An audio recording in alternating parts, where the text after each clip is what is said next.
Hello and welcome to The Insight. This week we're discussing terrorism trends throughout 2020 and what to expect in 2021.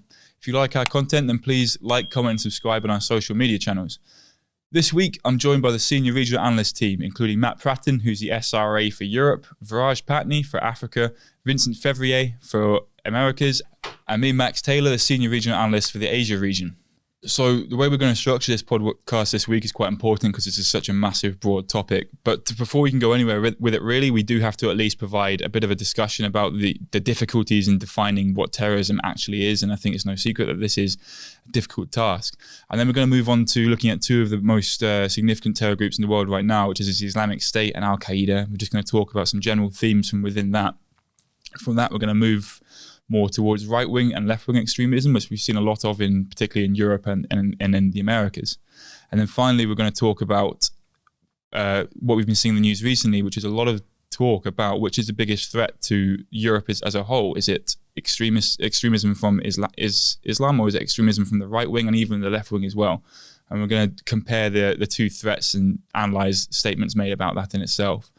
And we're going to finish off just looking forwards into 2021 and thinking what trends do we expect to see going forwards. So before we really get started with the actual podcast, then I think it's wise for us to at least try and provide a bit of an outline into what we understand as a definition of terrorism. And I think it's no secret within anyone who's familiar with this topic that the definition of terrorism is pretty hard to define, but I think it's at least worth trying to define a grey area that we could use as an outline of it.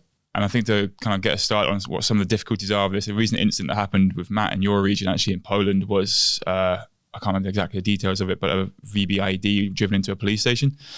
And we were not necessarily driven in. It was still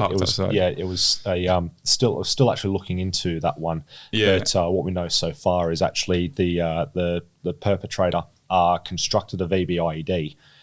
Drove it to the police outside the police station. Looks like he got into the car park just outside the entrance and actually started, just hitting the car horn in order to actually draw people in. So it was an attempted, given what he was trying to do, you could possibly say it was a attempted SVB IED or suicide vehicle borne IED ambush. Yeah, and we were talking yesterday whether it was terrorism or not, and whether we should classify that as terrorism. And I think I was under the impression not so much, because the motive of the attacker itself wasn't defined. And then you were saying the other way. I think that incident in itself really highlights some of the difficulties. So I guess best way to start is, why would you classify that as terrorism? Yeah, it's for me, I'd say where it crosses the terrorism threshold is the tactic. First of all, car bombs and suicide bombs, combined into one. That is certainly a tactic that a lot of terrorist groups around the world have used for quite some time. Also, just the nature of the target. It was the perpetrator was trying to target a state institution, which is very often another facet of terrorism. Now, those two sort of elements, that's where I sort of would say it would cross the threshold. Having said that, the absence of any kind of sort of classic kind of motive that we've come across with every kind of terrorism incident we've logged previously, that's the grey area in terms of whether it would be, and it's very important to sort of determine. But having said that, it's like you mentioned, it could go either way at the moment. I'm keeping a close eye on that one to see what kind of motive comes out of it. And I think we see that again with another one in your region in Montenegro, of a guy who blew himself up outside was it a police station or a courthouse with a grenade. And Initially we thought maybe it could be an attack, but then we realized it was just a personal dispute. So it's just target and motive and tactic are kind of the things that make it complicated to define. Yeah, you're spot on there. In fact, when I first came across that one, it was again just like the one with Poland. It had all the markers of what a terrorist would do, but then we sort of delved a little further. Sort of the personal conflict aspect came out of it, and that ruled it out completely.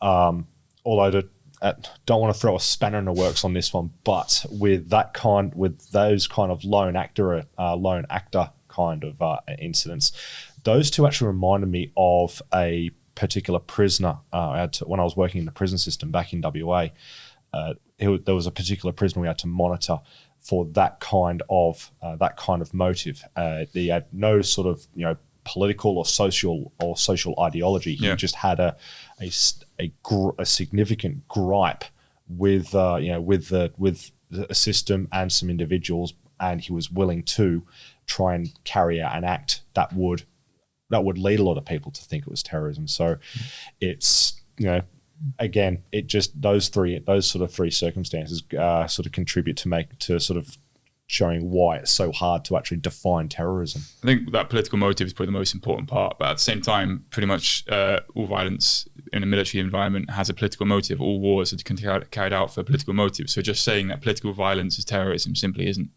sufficient. But I think, I don't want to dwell on this for too long because we can talk all day. No one's ever agreed on a definition, so I don't think we are now. But generally, as analysts, one way that I've noticed we all do the same thing. We do and what will help in this podcast, one thing that we do when we add incidents to our terrorism theme is we generally recognize terrorism-related incidents as any incident that's been carried out by a group that's recognized by multiple countries as an active terror group.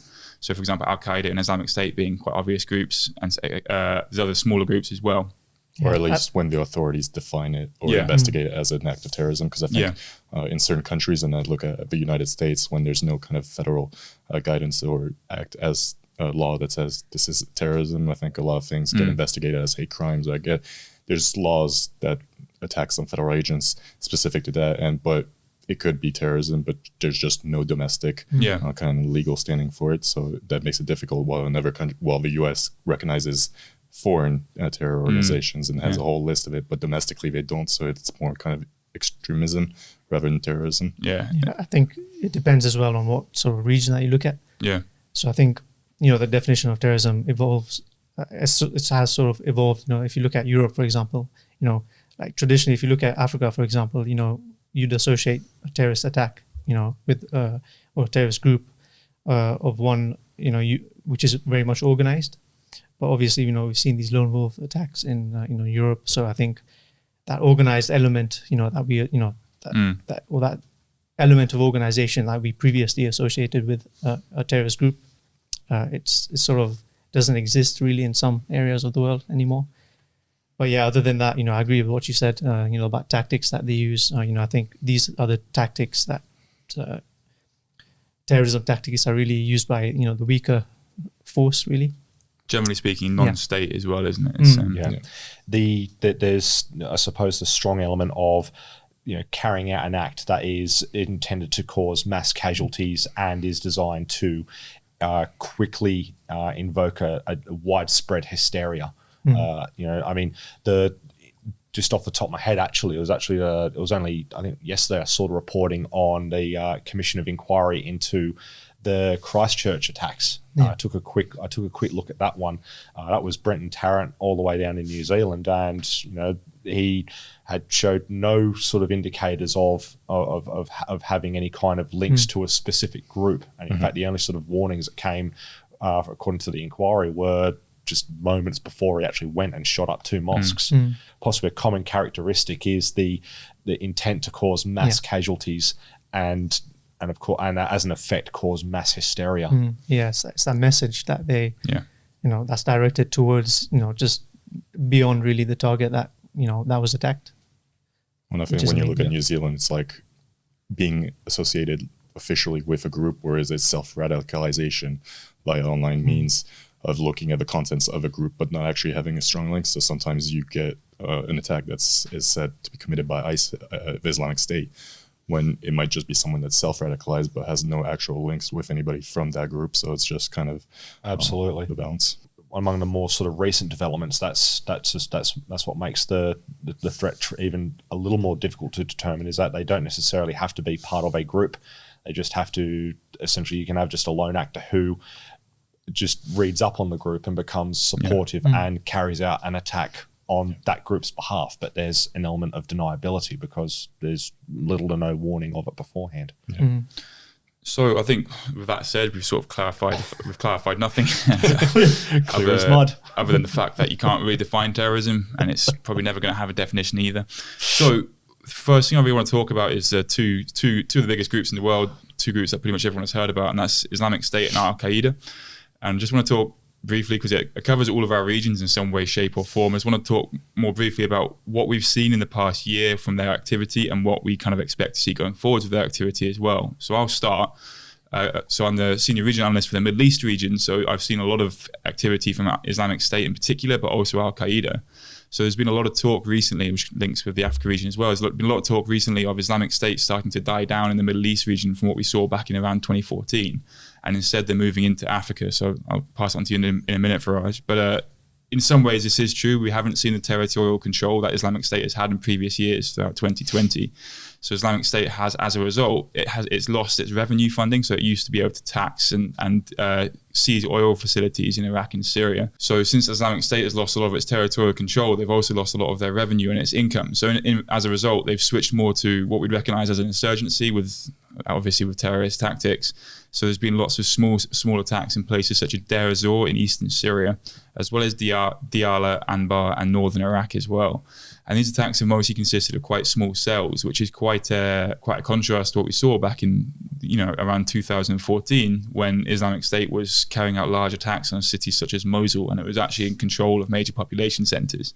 So I think to say that Islamic State is dying down in the Middle East simply isn't correct. And a lot of people use this dying down in the Middle East sort of argument to say that they're moving to Africa, and it's simply not true. And just before I pass it on to you, Viraj, another country actually that I've seen a lot about people talk about, not so much this year, maybe at the start of this year, was Islamic State in Afghanistan. A lot of people really seem to forget about it, I think, because the Taliban are so dominant in Afghanistan that Islamic State just seems like a smaller group on the side. A lot of people spoke about fighters from the Middle East traveling to Afghanistan this year as the Middle Eastern caliphate shrank and dissolved. And we just didn't see that. Islamic State in Afghanistan isn't the same as Islamic State in Iraq and Syria. They're two quite different organizations with actually quite limited coordination as well.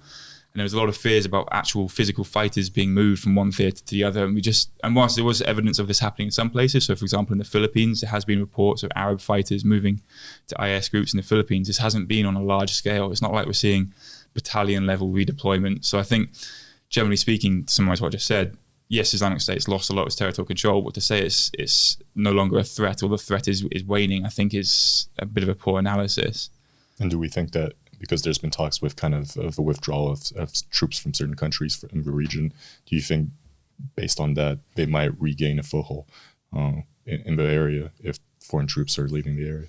I think it's definitely potential. There's definitely potential for that, especially with US troops leaving Iraq and also Afghanistan to an extent, simply because, as I'm sure you guys know, the root causes of what brought Islamic State to the front was, as well as other personal reasons, a lot of it was related to massive corruption within local governments, very poor economic situation, poor unemployment, high levels of unemployment amongst young men, as well as a host of other factors. But many of these factors, particularly the economic ones, simply haven't gone. The governments in the region are still highly corrupt. Working opportunities are still gone. So as US troops pull out, no long-term solution has really been put in place. So we're seeing a lot of the local governments haven't really changed much, and as a result, the grievances which allowed ISIS to rise in the first place are still, to some degree, still there. So I think from a Middle East perspective, Islamic State still has quite a volatile region to try and take advantage of, particularly as you said, as US forces leave and the security forces in the regions at a tactical level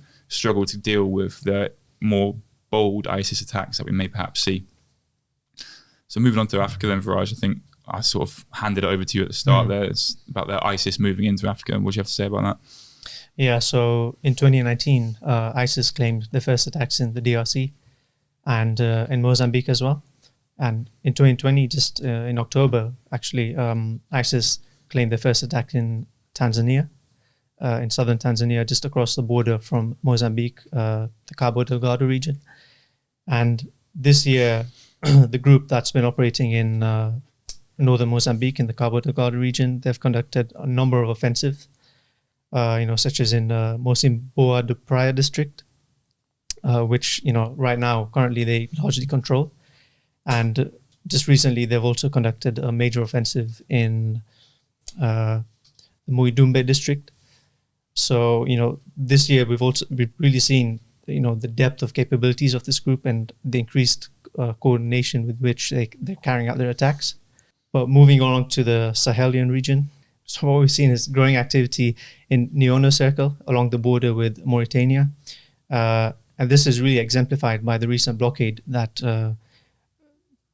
I think it's JNIM, which is operating there, that has, they recently imposed a blockade in this village called Farabugu. And similarly, this year we've seen an increase in hit-and-run attacks, or skirmishes with security forces in the Cage region, bordering Senegal and Guinea. More specifically in the DMI and the Kita circles, but also in the Nara circle. We also saw in June how, and this was an attack claimed by al-Qaeda. They claimed the attack in Ivory Coast, in northern Ivory Coast, near the border with Burkina Faso. This year, we've seen a lot of activity, in Mali and in Burkina Faso towards more of these, countries bordering the coast of Western Africa. And with regards to Burkina Faso, we've seen these groups really consolidate the gains in northern Burkina Faso, in the Sahel region of Burkina Faso. But also in 2019, there was a major offensive that security forces conducted in the Est region of Burkina Faso. And what we've seen this year is how these groups have sort of regained a foothold in this region of Burkina Faso. And I think this is the worrying, really, development this year. Actually, out of curiosity, for 2020, what's Islamic what sort of activity you've been noticing in Libya when it comes to terrorism?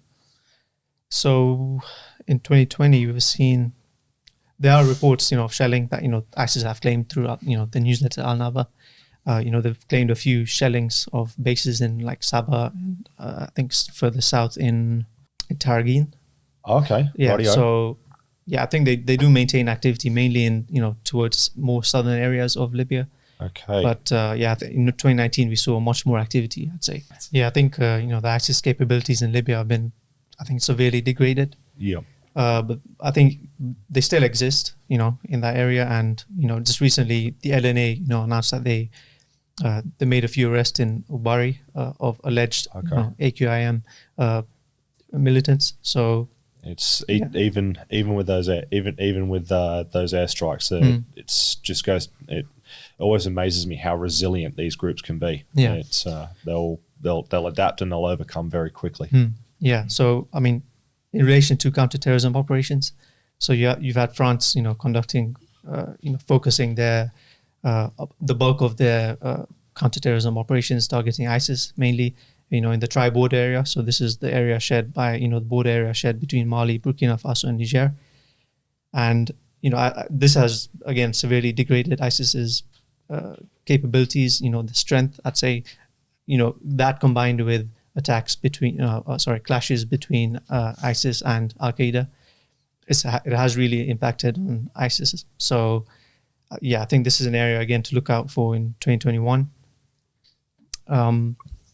With regards to Nigeria, we've seen fewer attacks being conducted, by ISIS on military bases or forward operating bases, and this is because they've changed their strategy. The Nigerian army have changed their strategy to the super camp strategy. So this has involved the dismantling of these weaker, poorly manned, poorly equipped FOBs. And this is why we've seen lesser attacks on, or fewer attacks on, Nigerian military bases. So we've seen fewer casualties as well of soldiers. But at the same time, we've seen, ISIS adapt to this as well. We've seen them conduct a lot more ambushes on Nigerian military convoys, civilian convoys as well. And so while that while the super camp strategy has its advantages, I'd say that the ISIS threat really still remains. And looking beyond the ISIS threat, you also have the Sheku faction of Boko Haram that continue to operate as well. Of course, they recently conducted that massacre of civilians, farmers, just northeast of Maiduguri. This year, we've also seen AFRICOM express concern about the growing influence of al-Qaeda in northwestern Nigeria as well.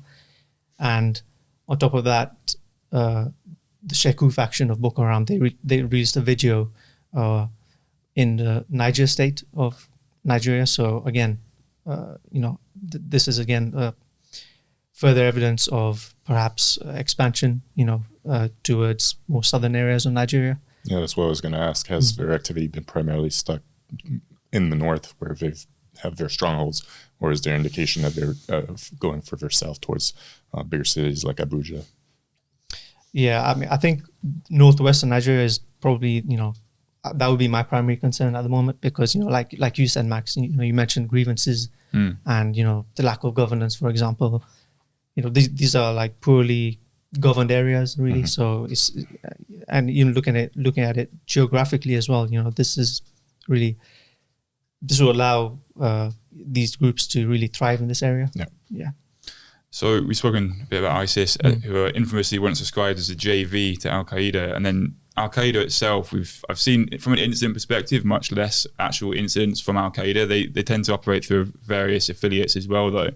But with that said, I think al-Qaeda does seem to have restructured this year, and it seems to slowly be recovering from the ISIS rise. Very much took away from al-Qaeda's influence. I think al-Qaeda actually lost a lot of influence among younger jihadists as well, who are perhaps more attracted to Islamic State. It's much flashier, I guess you could call it PR.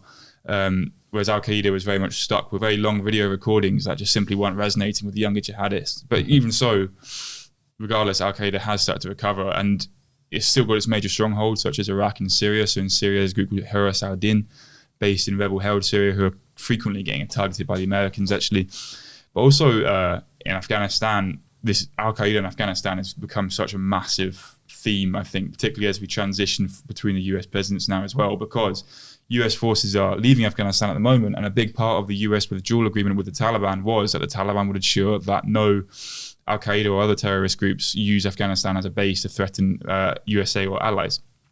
So what's difficult about this is, in the past, the US and allies have accused aspects of the Taliban, called the Haqqani network, of being affiliated with al-Qaeda.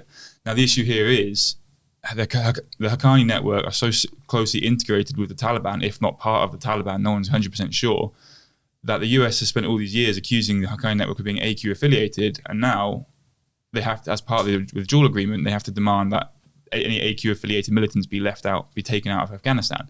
And I can tell you straight away, the Taliban simply are not going to get rid of the Haqqani network, as it's such a closely integrated part of the Taliban. Yeah. So there's already that on the horizon, and I think that's going to, if the US want, that can really stall the withdrawal agreement. So I think that's something to keep an eye out. But again, as I was saying earlier at the start, AQ is operating through a series of affiliates and really extending its influence that way. And I think they seem to be putting a bit more emphasis now as well on targeting, on trying to fit in with international political themes. So the recent tensions around, after President Macron's speech regarding the publishing of pictures of Prophet Muhammad, the al-Qaeda released multiple statements really latching onto this, really sensing the opportunity, I guess, to try and recruit perhaps a more radicalized youth that typically haven't quite come their way, and they've gone to ISIS instead. Yeah. And how about in Yemen?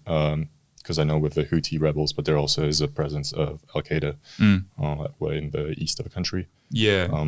How has their activity been in that area? Because I know when people think of Yemen, they've been concentrating on like the Saudi coalition and then the Houthis fighting it out. But what's al-Qaeda been up to in there? Again, ACAP, or Al-Qaeda Arabian Province, Arabian Peninsula, is had its heyday, I guess you could say. And again, like a lot of militants in the area, they've moved much more to an insurgency level. But again, I find AQ in Yemen quite hard to generalize, really, because AQ, they carry out much less attacks, and they do seem to clash with pretty much all sides involved in the conflict. But at the same time, AQ in Yemen is really closely affiliated with the tribal networks in the country. And a lot of these AQ fighters have married into local tribal networks, or at least have some form of agreement. A lot of the time, national media oversimplifies an issue involving AQ and simply frames it as AQ militants versus government forces, whereas a lot of time it's simply not that simple. It might be a tribal force that's affiliated with AQ via a marriage of a member to an AQ member.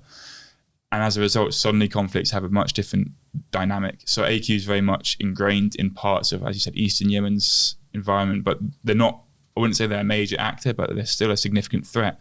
And the instability we're seeing in Yemen and the remoteness of Eastern Yemen in particular means it can potentially be used as not so much a staging ground, but as a hub, I guess, for AQ militants in the Middle East region itself.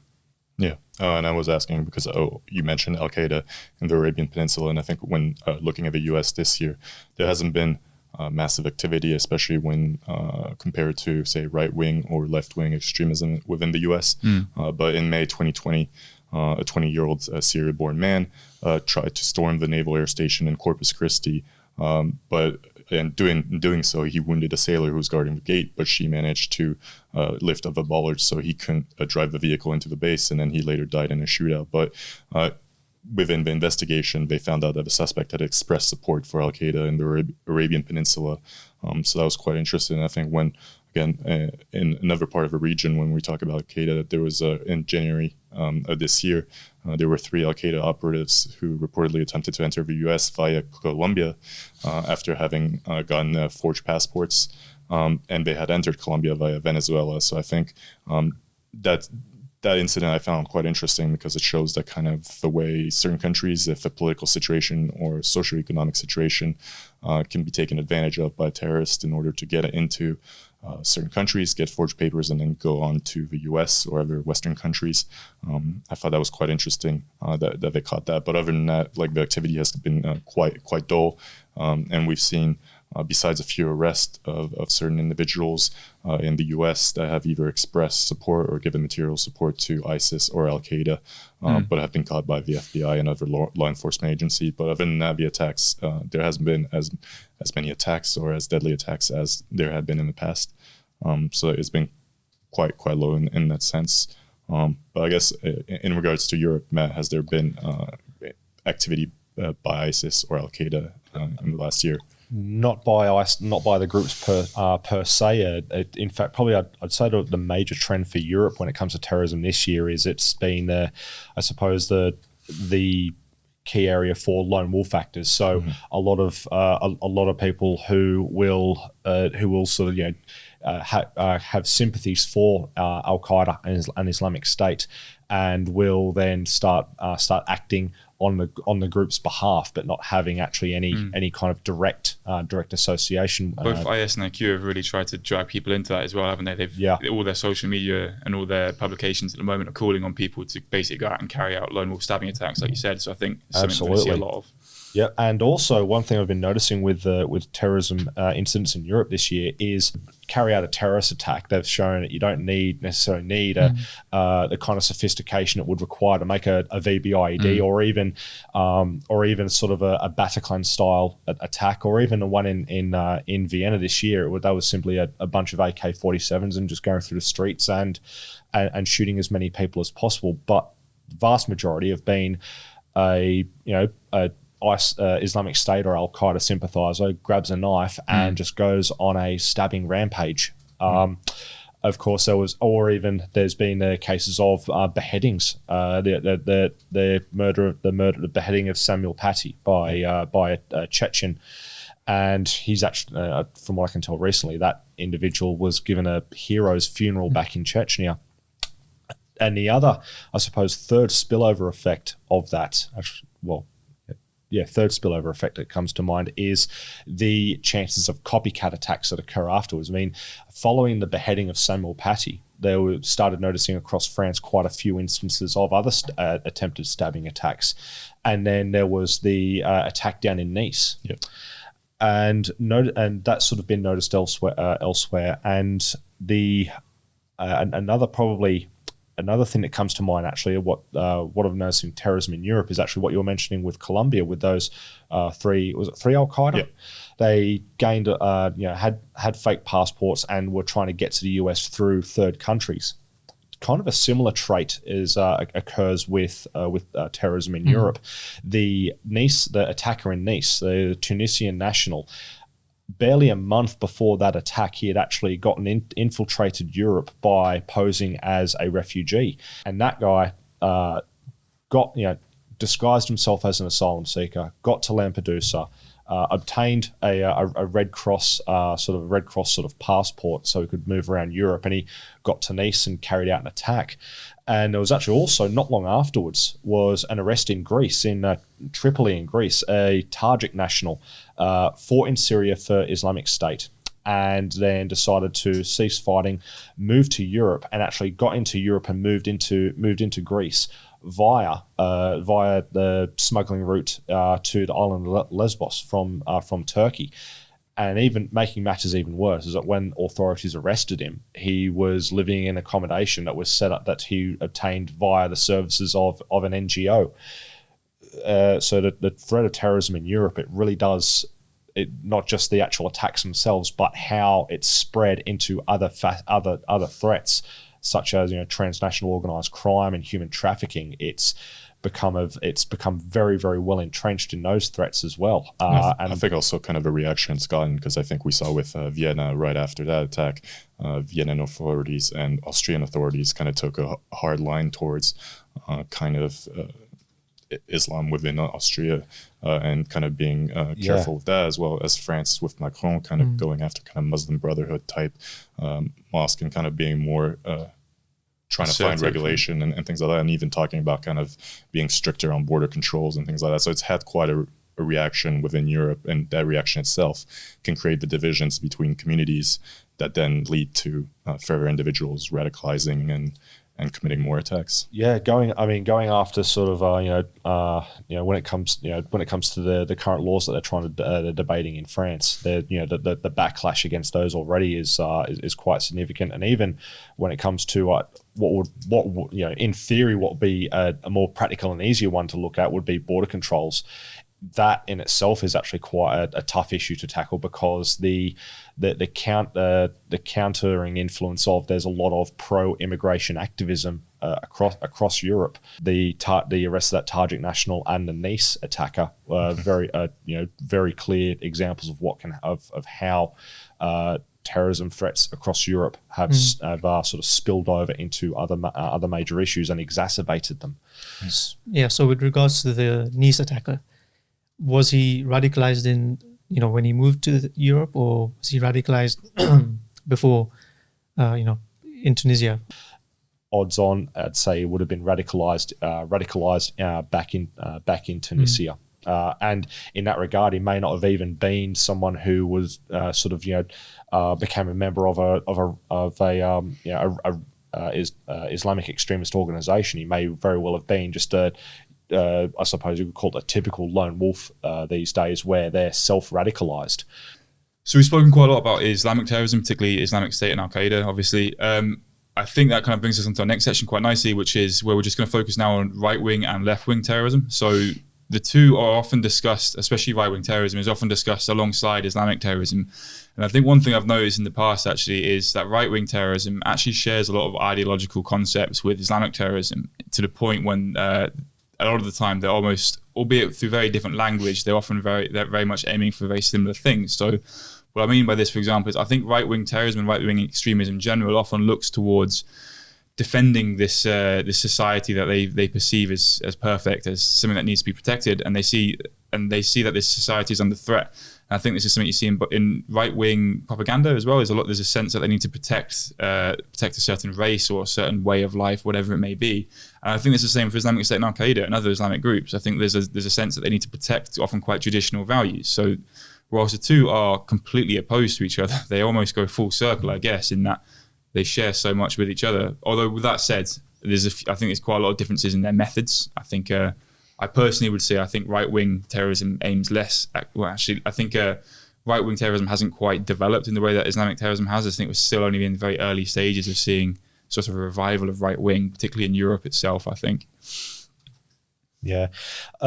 Yes and no in that regard. I mean, ever since Anders Behring Breivik conducted his attack in Norway, that's ever since, from what I've been able to notice across Europe, ever since then, there's been a lot of focus of European authorities across the continent of cracking down on those sort of groups.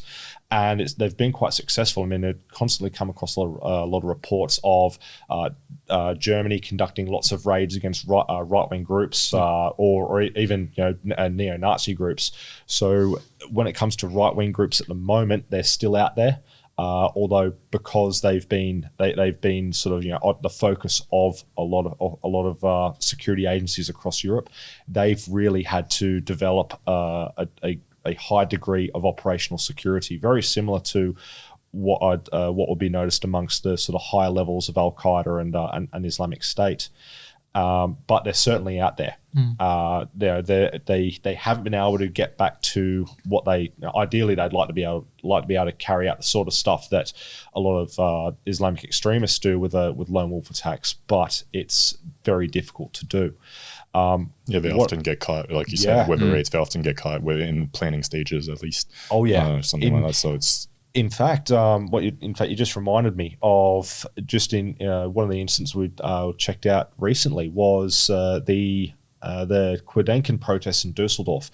There was a right-wing group there called Hogessa, Hooligans versus Salafists, and the police, from what I can tell in open source reports, the police knew who these guys were. The moment they turned up to the Quedenken protests, and it was, they planned it. They were going to meet up at a separate location and then go to the Quedenken protest as a way of mixing in with that crowd in a way to provoke an Antifa protest to come to them. But police, from what I can tell, they knew who these guys were, and the moment they started turning up, they just got them straight out of there. I think in Europe, I wonder, because 2020 COVID-19 has dominated the news. Has that played a factor in the rise of left or right wing kind of extremism? And I ask because I kind of, in the US, I've kind of seen it with certain plots by right wing individuals and even left wing of kind of using COVID-19, or by COVID-19 being the reason for them to kind of commit an attack, whether it be the train engineer who tried to derail the train into the USNS Mercy in the port of Los Angeles, because he thought that the ship was there for nefarious purposes rather than actually treating COVID-19 patients. And there was another plot in Missouri where a guy died in a shootout with authorities, and he had been planning to bomb a hospital that had COVID-19 patients in it. So I think, has COVID-19 kind of played a factor within the extremism and types of attacks or potential attacks that you've seen in Europe? Yeah, it hasn't really manifested in attacks yet, but what I've been noticing is that with a lot of the anti-lockdown sentiment, that is providing an opportunity for right-wing groups across Europe. It's though, I mean, when a lot of the anti-lockdown protests focus on very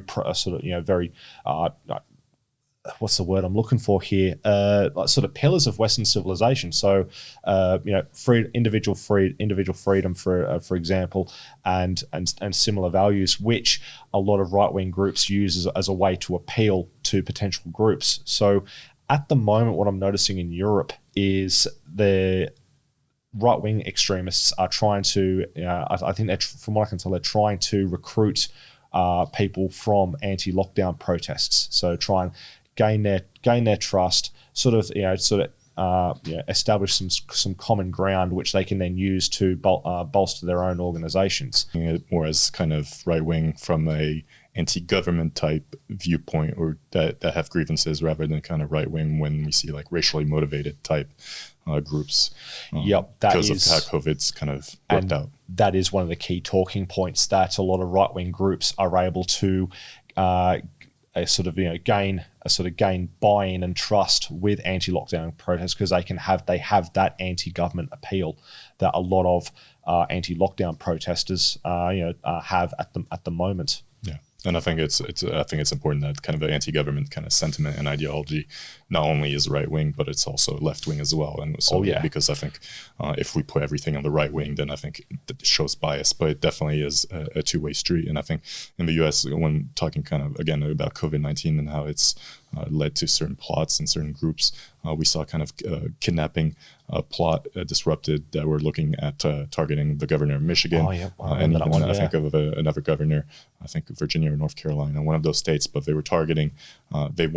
They planned to kind of storm the Capitol in Michigan, kidnap the governor, and then kind of hold her on a trial and potentially execute her. But if it was kind of that sentiment that the governors were holding too much power and taking too many steps to try to lock down the states in order to kind of stem the flow of COVID cases. And so I think in 2020, I think within the U.S., the growing sentiment of anti-government groups has grown quite a lot, and we've seen it. And I think kind of the divisions as well from protests that have happened since May with the death of George Floyd has also created that situation that's divided the nation enough to kind of create those types of extremists.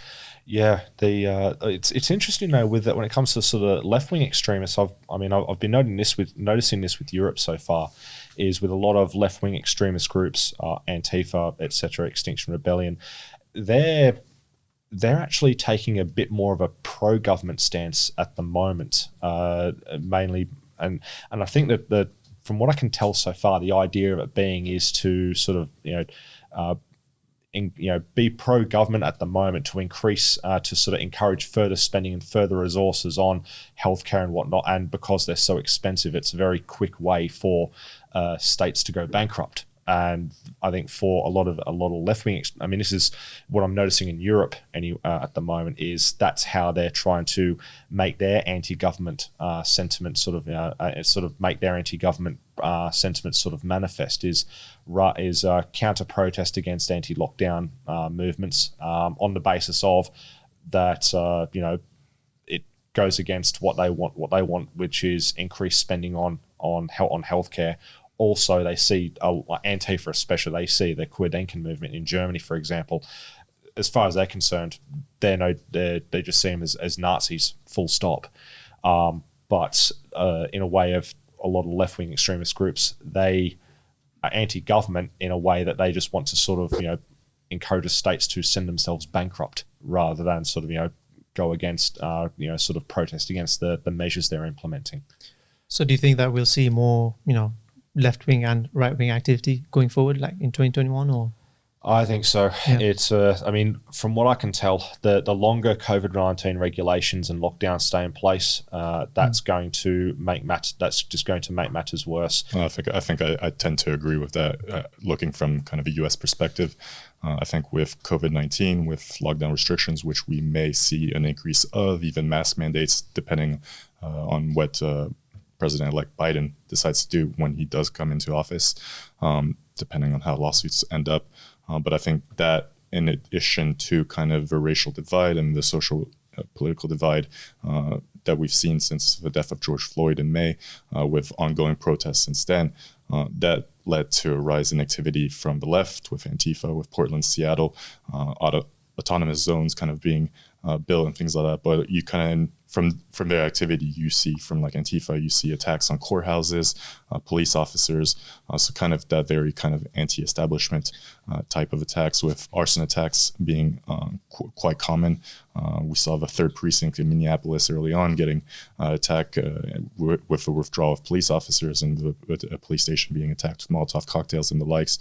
And in terms of tactics, we've also seen kind of, at least from the right, a rise in vehicle attacks, because I think the protests have been good at basically bringing both sides on each side of a street and kind of yelling at each other and create that level of tension. And we've seen, because the protests have lasted so long, we've seen a rise in vehicle attacks targeting protesters. And it's been mainly from the right, but there has also been from the left attacks. So there was an attack in Colorado on a Defend the Police protest where left-wing extremists kind of drove through.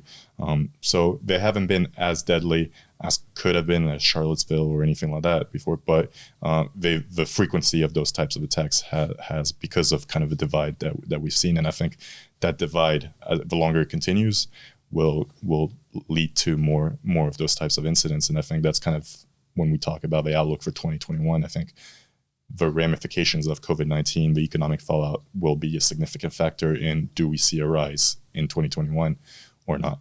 Yeah, I think something that analysts are often quite guilty about as well, with particularly the American groups, is there's a lot of groups in the States and in Europe as well that are anti-government, but not strictly speaking right-wing. Yep. So I guess you could say libertarian sort of line of thought. The Boogaloo. Yeah, Boogaloo great example, yeah. And I think as analysts in particular, we're very guilty of just wanting to frame this quite complex issue just as left versus right. And I think going forwards as well, with the lockdown protests, we're going to see a lot more of these just generic anti-government. They don't really care if the government's left or right. They're just anti the concept of government. We're going to see a lot more of them. And I also think something that we're going to have to be careful of is, I think a lot in America, for example, they're often armed, like the Boogaloo movement. They're often going to be framed as right-wing. And I think a lot of their members do harbour right-wing views. So again, it's a grey area. Like, a lot of their members may have right-wing views or right-wing sympathies, but it doesn't necessarily, strictly speaking, make the group right-wing. The group itself claims to be apolitical.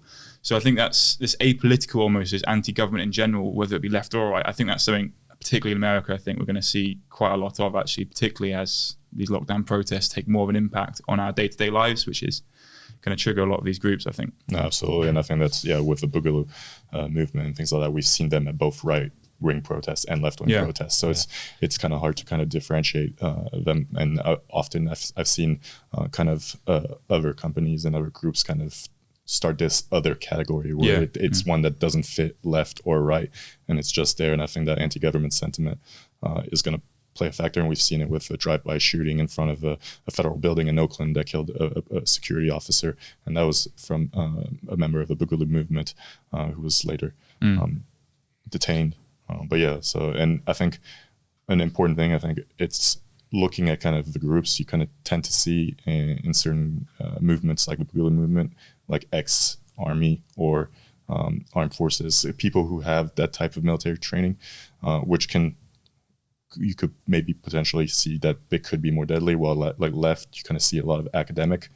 So I think that's a differentiation that we kind of would be interesting to kind of dig further into at some point to kind of see how that could affect. Yeah, I think you mentioned in previous podcasts, I think during the U.S. election, how there's just generally an increase in the activities of right-wing or anti-government groups in the U.S. Yeah, like militias, Democratic president, that activity tends to rise and then kind of decrease again.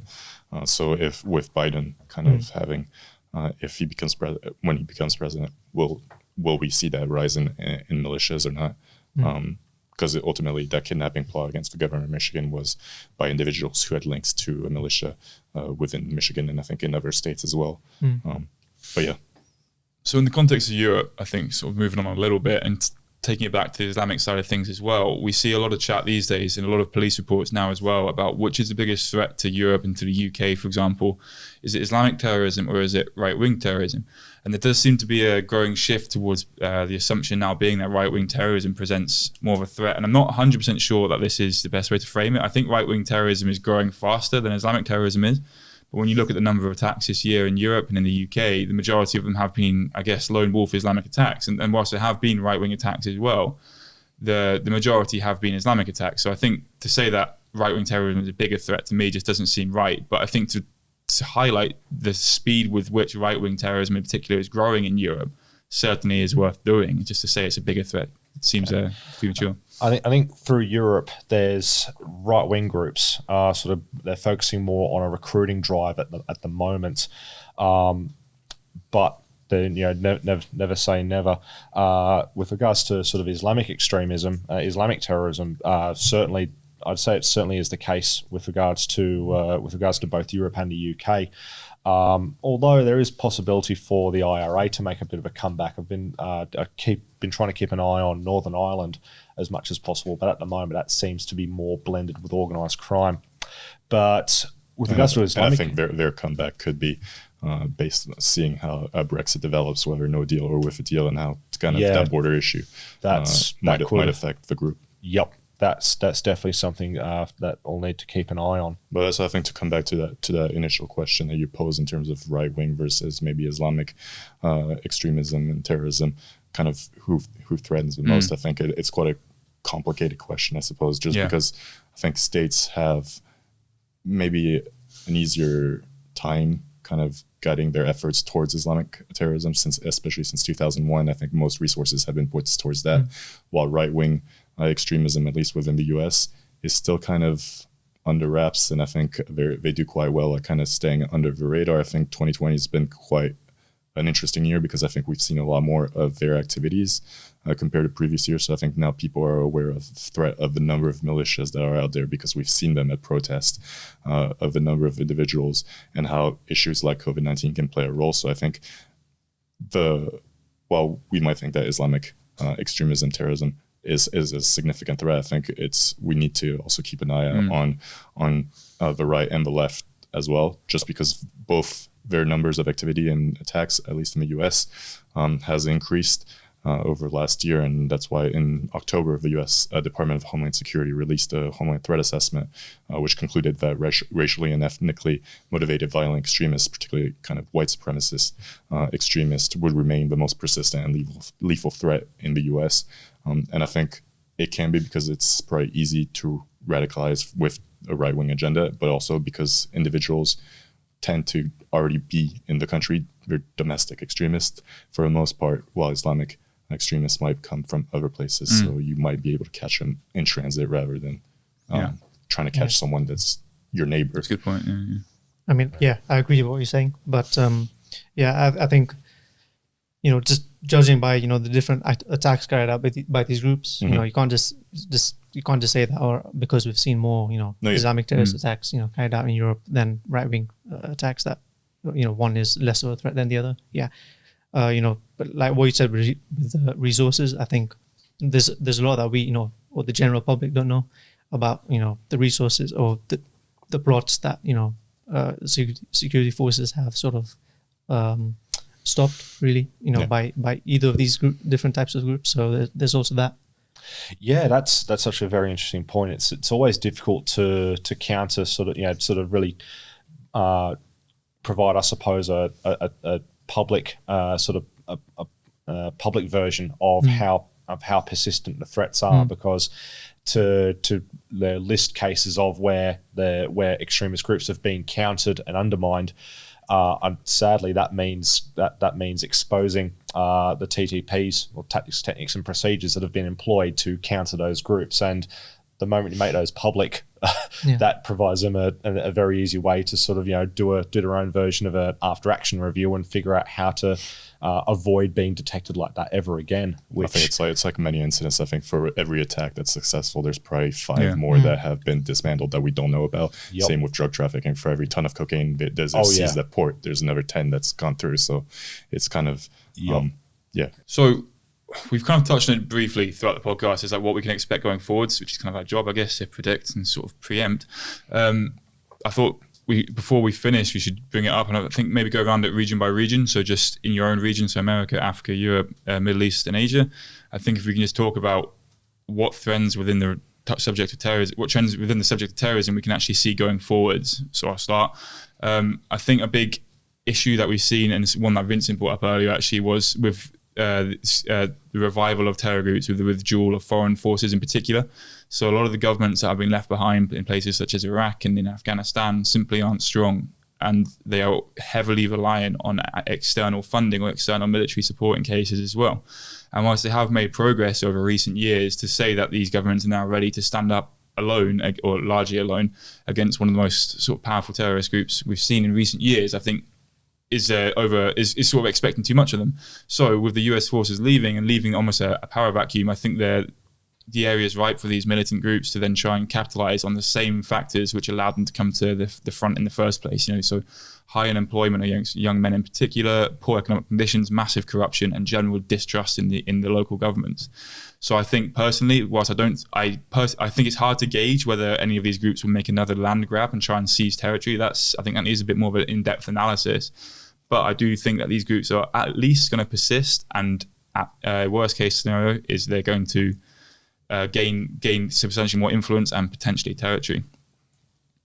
Yeah, and I think looking in my region, so I think in South America, and we didn't touch too much during the podcast, but you have the ELN, the National Liberation Army in Colombia, and then FARC dissidents, and you got Shining Path in Peru, which are kind of leftist communist kind of guerrillas. The activity will probably likely remain the same, and they've become quite more so drug trafficking organizations rather than kind of ideologically driven, but their activity will likely stay the same. However, in the US, I think I tend to probably agree with kind of the Department of Homeland Security threat assessment in terms of left and right kind of being more of a threat rather than Islamic terrorism, at least for the coming year. And I think a lot of it will depend based on COVID-19, as well as kind of its repercussions on the economy, which will likely create greater income inequality. And like you say, when high unemployment and those types of kind of root causes leads to kind of people tending to go towards groups that might have extremist views. And so and as well as the continued social political divisions in the US that we've seen grown this year, particularly after the death of George Floyd, based on race divisions, based on left and right divisions. I think if the environment continues, we're going to keep seeing the the same level of attacks and incidents that we've seen this year. We've also seen the decline in trust in the U.S. government and its institutions based surrounding the elections, and so that anti-government sentiment might also lead to attacks on police, on government buildings, or even politicians, depending on how that situation unfolds with COVID-19. And I think finally, there's the potential as well for kind of environmental terrorism, I suppose, so groups that are more like Extinction Rebellion, maybe not, but like more hardcore kind of groups based on kind of a slow response from government towards the issue of climate change. And I think just to briefly mention, there was recently 2 people that were arrested on terror charges in November 2020 in Bellingham in the state of Washington because they sabotaged rail tracks, which were they said was in support of First Nation groups in Canada over the Coastal GasLink pipeline project in British Columbia. So I think seeing those types of arrests kind of show that there are kind of anarchist and anti-government groups that will that have a potential to cause serious economic damage and to businesses, whether it be oil and gas or even just from what we've been seeing, just protest activity and things like that, to vandalism on shops. So I think we're likely going to see a similar level of incidents that we've recorded this year. So in Africa, earlier this year, al-Shabaab carried out an attack in northern Kenya, near the border with Somalia, and this was the Manda Bay attack. And I think this really highlighted al-Shabaab's ambitions, which is, I think that's what's really interesting is over the past couple of months, the US have sought authorization to conduct drone attacks in parts of Kenya as well.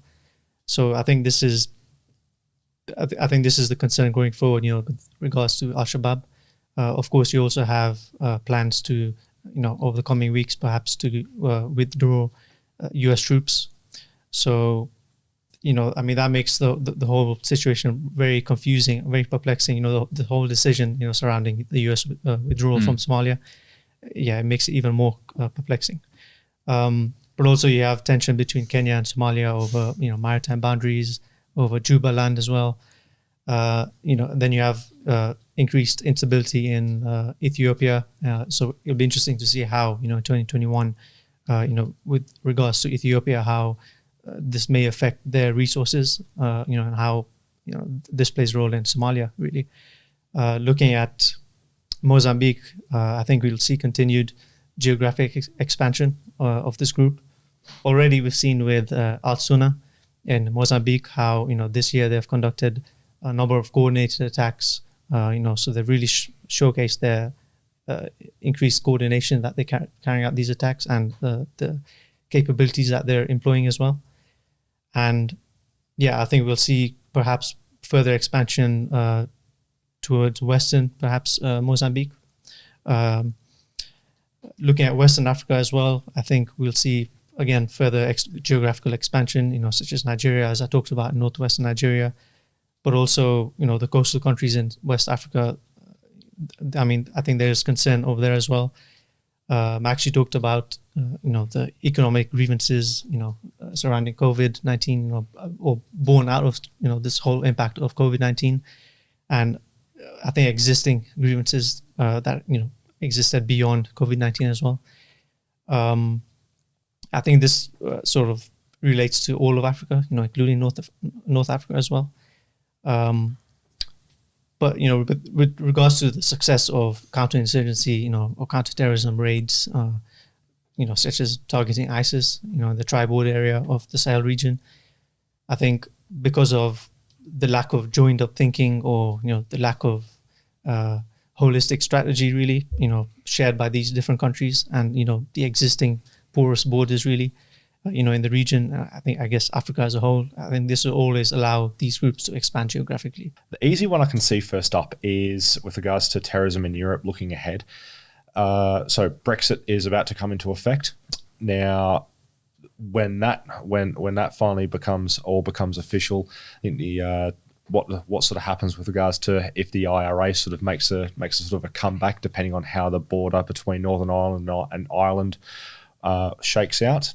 As for the other extremism and terrorism threats across Europe, at the moment, it would be for any kind of extremist group now and looking ahead, it just looks like just opportunities are on the horizon regardless. I mean, for Islamic extremism, it's already well entrenched across the continent, and it's a lot of the threats that come from Islamic extremism.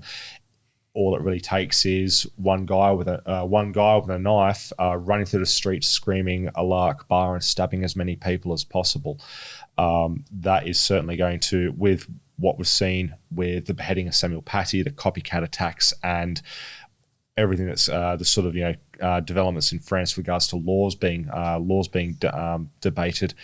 There's a lot of momentum already for that to continue. When it comes to right-wing extremism, especially, if they successfully grow their numbers, that's where we could potentially see opportunities for right-wing extremist lone wolf attacks, like we saw with Anders Behring Breivik.